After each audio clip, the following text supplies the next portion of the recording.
Happy holidays from the Wise Move AZ family to yours. If this is your first time here, welcome. If you've been here before, thank you so much for coming back and for spending your time with me. My name is Lindsay and I'm proud to be your Anthem, Arizona realtor with the Wise Move AZ team at Realty One Group.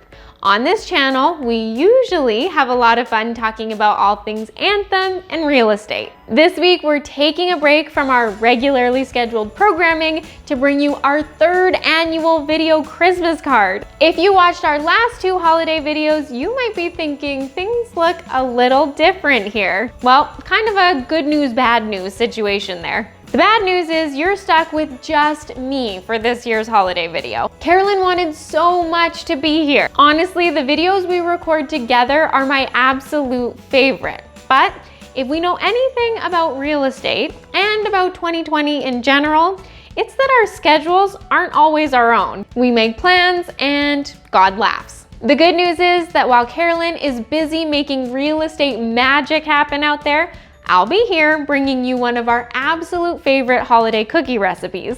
It's Carolyn approved, I promise. But you know I can't get to the recipe without getting a little mushy on you first. I think it's probably safe to say that this year hasn't been easy for anyone for so many reasons. This holiday season probably looks different for you. I know it does for us. Anyways, rather than dwell on the hardships and uncertainty that this year brought, I thought that instead I would share my favorite thing that 2020 gave me. This year brought opportunities for us to connect with our clients and friends in ways we never thought possible.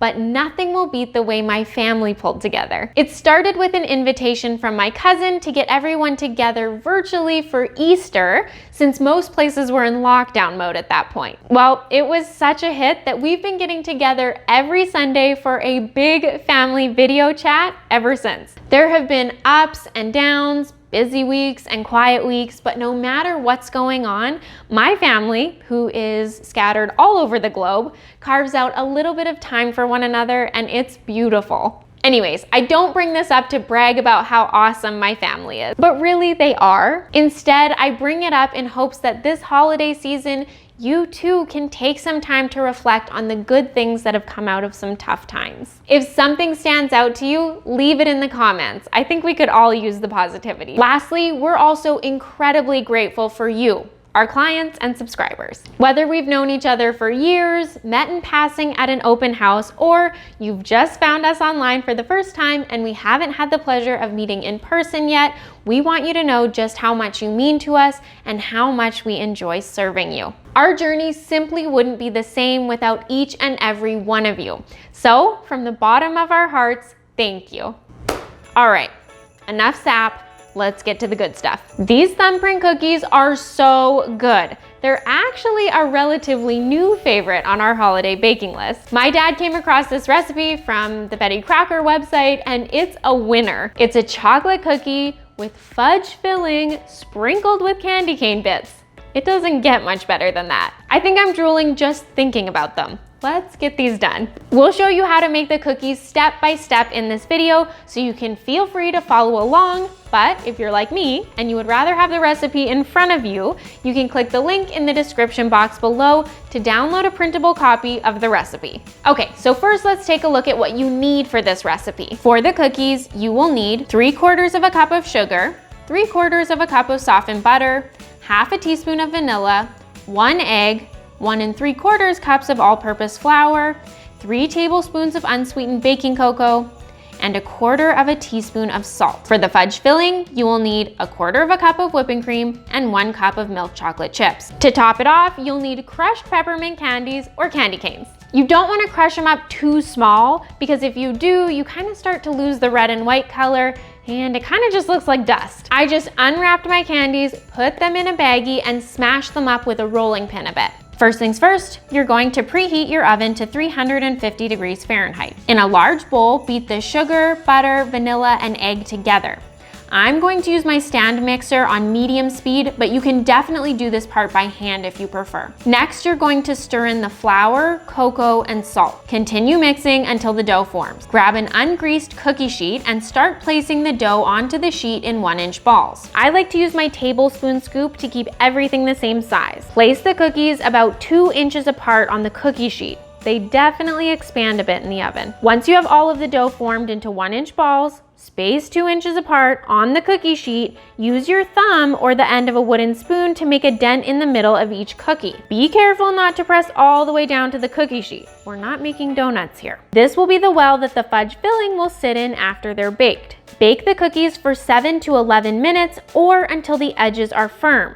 When you pull the cookies out of the oven, check to make sure all of the indentations are still there. If any disappeared in the baking process, gently reform them with the end of a wooden spoon. Move the cookies over to a cooling rack and let them cool completely. We usually use this time to clean up the mess we've made and to make some hot chocolate or coffee and Baileys. And don't forget to crank the Christmas tunes.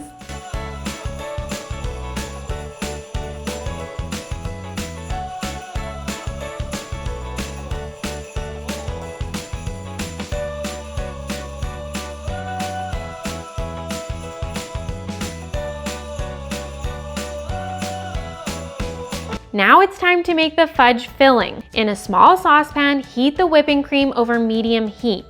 Make sure you stir it occasionally. Once the whipping cream is steaming, remove it from the heat and stir in the chocolate chips until they're completely melted. Let this mixture cool a little, maybe 10 minutes or so. You want it to still be warm, but not so hot that it's hard to work with. The original recipe says to spoon half a teaspoon of the filling into each cookie, but honestly, I tried that the first time we made this recipe and it made a mess. Instead, I recommend putting the filling in a piping bag or plastic baggie. Cut a small hole in the end and fill the indentations in the cookies. Don't be stingy. This is the best part of the cookie in my opinion. Now, while the filling is still warm, sprinkle on the peppermint pieces. You can use as much or as little as you want.